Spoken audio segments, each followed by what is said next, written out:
Hello friends. आज की मेरी स्टोरी है शुड विज़ार्ड हिट मॉमी। ये स्टोरी एक फादर और डॉटर के बारे में है, जिसमें फादर जैक अपनी बेटी जो को कहानियाँ सुनाता है और ये कहानियाँ वो अपने मन से बना करके अपनी बेटी को सुनाता है। इस कहानी की शुरुआत तब हुई जब जो केवल 2 साल की थी और उस समय वो सोने में हमेशा आनाकानी करती थी। तो एट दैट टाइम उसको उसके फादर जैक स्टोरीज़ बना बना करके सुनाया करते थे। लेकिन इस स्टोरी के बारे में एक ख़ास बात ये थी कि हर बार ये स्टोरी एक स्लाइट वेरिएशन होती थी एक बेसिक टेल का, एक बेसिक कहानी का, जिसमें एक स्मॉल क्रिएचर यानी कि एक छोटा सा जानवर होता था। यूजुअली उसका नाम रॉजर होता था। फॉर एग्जाम्पल, अगर वो कहानी फ़िश की है तो वो रॉजर फ़िश होती थी, अगर स्क्विरल की है तो Roger squirrel and so on. तो उस लिटिल क्रिएचर को कोई प्रॉब्लम होती थी और उस प्रॉब्लम को सॉर्ट आउट करने के लिए वो एक ओल्ड वाइज आउल के पास जाता था और आउल उससे कहता था कि you should go to wizard, और विज़ार्ड जो है वो एक मैजिक स्पेल के थ्रू उसकी प्रॉब्लम को सॉल्व कर देता था और उससे एक पेमेंट में इतने पैसे मांगता था जितने उस क्रिएचर के पास नहीं होते थे।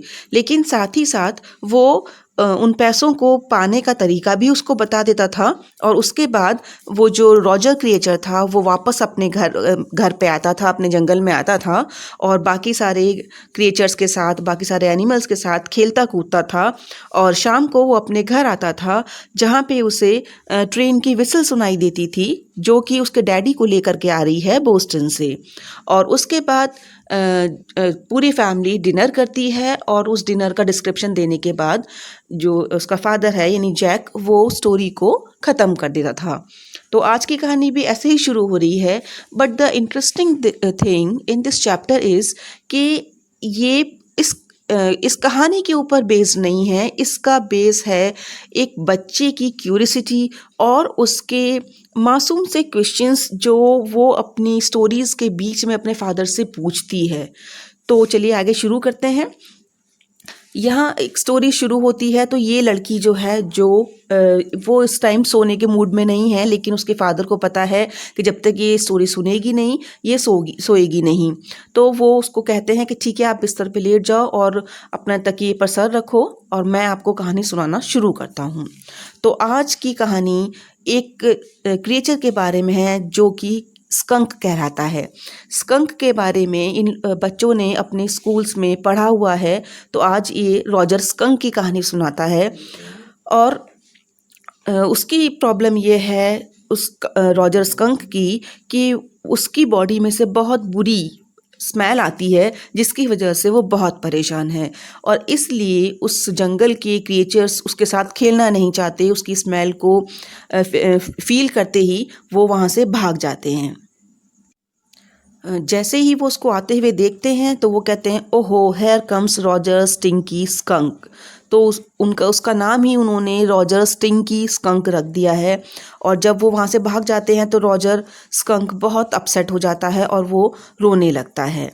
तो ये सोच करके कि मुझे सॉल्यूशन के लिए मैं कहाँ जाऊँ, तो वो कहता है कि चलो मैं एक जो वाइज आउल है उसके पास जाता हूँ और उससे अपनी प्रॉब्लम का सॉल्यूशन पूछता हूँ। और इस कहानी को सुनाते सुनाते जैक के मन में थोड़ी टेंशन भी है क्योंकि उसको नीचे ग्राउंड फ्लोर पे से फर्नीचर्स के सरकने की आवाज़ आ रही है, क्योंकि उसकी वाइफ जो कि प्रेग्नेंट है और वो फर्नीचर को साफ़ करने का, पेंट करने का काम अपने हाथ से कर रही है। तो उसको टेंशन है कि मेरी वाइफ को ये हैवी फर्नीचर अपने आप से सरकाना नहीं चाहिए, तो आधा ध्यान उसका अपनी वाइफ के ऊपर भी है। अब वो अपनी स्टोरी को आगे बढ़ाता है और कहता है कि रॉजर स्कंक आउल के पास पहुंचता है और उसको अपनी प्रॉब्लम शेयर करता है। वो उसको बताता है कि बाकी जो एनिमल्स हैं वो मेरी फॉल्स स्मेल की वजह से, वो मेरी इस बैड स्मेल की वजह से मेरे साथ खेलते नहीं हैं, मुझे छोड़कर चले जाते हैं।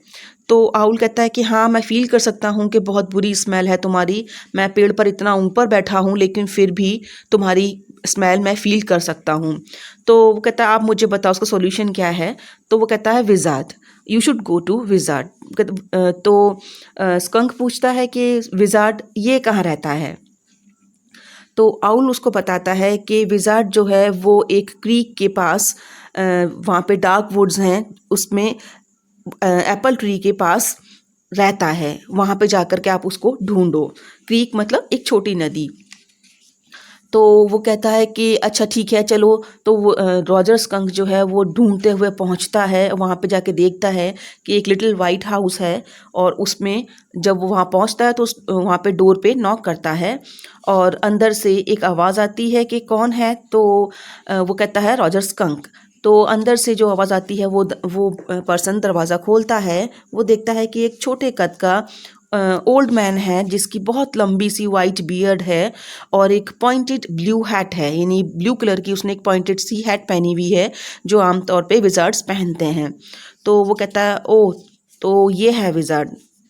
तो विज़ार्ड कहता है कि अरे तुम्हारी स्मेल तो बहुत बुरी है। तो उसकी आवाज़ सुन कर के स्कंक दुखी हो जाता है और कहता है कि हाँ, मैं इसीलिए आपके पास आया हूँ कि मुझे इस स्मेल से छुटकारा चाहिए। वो कहता है अच्छा ठीक है चलो, मैं आप तुम्हारे ऊपर कुछ मैजिक स्पेल कर दूंगा और ये तुम्हारी जो बैड स्मेल है वो हट जाएगी। लेकिन अगर ये बताओ आप क्या किस तरह की स्मेल चाहते हो? तो रॉजर सोच करके बोलता है कि मुझे रोज़ी स्मेल चाहिए, खूबसूरत रोजेज़ जो होते हैं उनकी प्यारी प्यारी स्मेल आती है, मुझे वैसी ही स्मेल अपनी बॉडी में से चाहिए।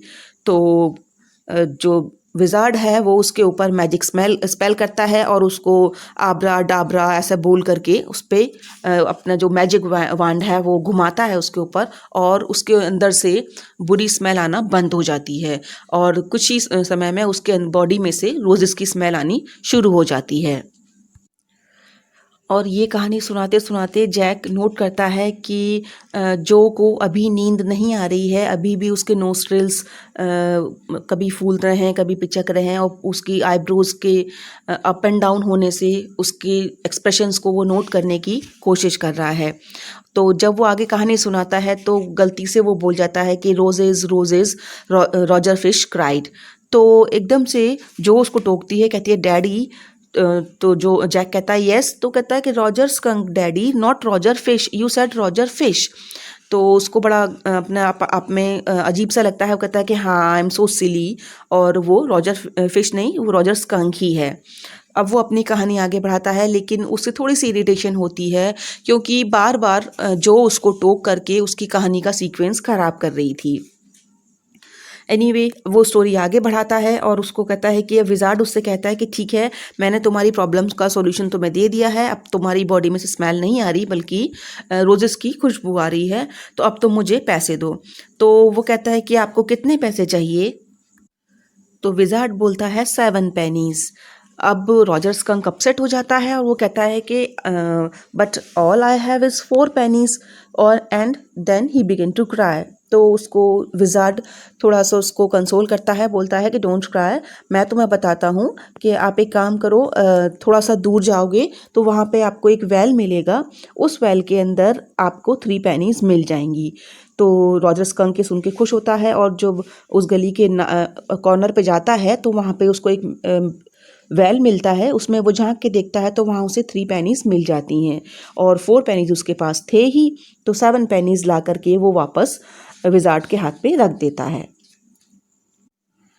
और वापस रॉजर स्कंक अपने जंगल में आता है, और वहाँ पे बाकी सारे क्रिएचर्स उसकी अच्छी स्मेल की वजह से उसको घेर लेते हैं, और वो लोग आपस में बहुत खुश होते हैं और डिफरेंट गेम्स खेलते हैं, जैसे कि फुटबॉल, बास्केटबॉल, इस तरह के गेम्स खेलते हैं। और पिकअप स्टिक्स को देख करके वो कहते हैं कि ये स्टिक्स वैसी ही हैं जैसे कि विज़ार्ड का मैजिक वांड था। अब जो थोड़ा सा परेशान होने लगी थी और अपने हाथों को रगड़ करके वो स्टोरी के बारे में कुछ कहना चाहती है, लेकिन उसके फादर को ऐसा लग रहा है कि शायद इसका स्टोरी पे ध्यान नहीं है। तो वो कहता है कि क्या तुम मेरी कहानी सुन रही हो? तो जो कहती है यस आई एम लिसनिंग, लेकिन अ, तुम मेरी कहानी सुन रही हो तो मेरी कहानी पर पूरा ध्यान दो, क्योंकि अब उसको इरिटेशन होने लगी है, उसे लग रहा है कि जो उसकी कहानी ढंग से नहीं सुन रही है। अब अपनी कहानी को आगे बढ़ाते हुए वो कहता है कि अब रॉजर स्कंक अपने घर पे आ गया तो उसकी मदर उसको स्मेल को जब फील करती हैं तो कहती हैं कि ये अजीब सी गंदी सी स्मेल कैसी है। तो रॉजर सिंह स्कंक कहता है कि it's me mommy, I smell like roses. अब मैं बुरी स्मेल नहीं आती मुझ में से, अब मैं स्मेल करता हूँ रोजेज़ की तरह से। और वो पूछती है कि ये सब किसने किया, तो वो जवाब देता है कि the wizard he helped me. तो उसको बहुत गुस्सा आता है। उसकी मम्मी कहती हैं कि ये स्मेल बहुत बुरी है, मुझे ये स्मेल अच्छी नहीं लग रही है। अब तुम मेरे साथ चलो वापस उस ऑफुल विज़ार्ड के पास, मैं उसको देखती हूँ। तो जो ये सुन करके डिस्टर्ब हो जाती है और वो कहती है कि क्यों डैडी, वो जो है बाकी जानवर उसकी स्मेल से भाग जाते थे, अब उसकी अच्छी स्मेल है तो उसकी मॉम को क्या प्रॉब्लम है। तो जैक बताता है कि उसकी मम्मी कहती हैं कि नहीं, मुझे इस बात से कोई प्रॉब्लम नहीं है कि तुम्हारी स्मेल कैसी है, तुम वैसे ही स्मेल करते थे जैसे कि एक स्कंक की स्मेल होनी चाहिए। अब तुम में रोजेस की जो स्मेल आ रही है वो स्मेल नॉर्मल नहीं है, वो बुरी है। तो वो वापस उसको विज़ार्ड के पास लेके जाती है और विज़ार्ड के सर के ऊपर अपने अम्ब्रेला की स्टिक से वार करती है, उसके सर पे हमला करती है। तो जो इस बात पर नाराज़ हो जाती है वो कहती है कि क्यों मम्मी ने उसको मारा, तो क्या विज़ार्ड ने भी उसको मम्मी को सर पे हिट किया। तो डैडी बोलते हैं कि नहीं, उन्होंने विज़ार्ड ने उसके सर पे हिट नहीं किया क्योंकि मम्मी ठीक थी। इस बात को लेके जो उससे कहती है कि नहीं, विज़ार्ड को मम्मी को मारना चाहिए क्योंकि उसने तो अच्छा किया था। लेकिन जैक कहता है कि नहीं, मॉमी वॉज राइट, वो जानती है कि उसके बच्चे के लिए क्या सही है, इसलिए उसने जो फ़ैसला लिया वो सही था। इस बात के ऊपर जो नाराज़ हो जाती है उससे कहती है कि नहीं, मुझे नहीं पता, अब मुझे अगली बार आप कहानी सुनाएंगे जिसमें कि विज़ार्ड मॉमी के सर पे हिट करेगा।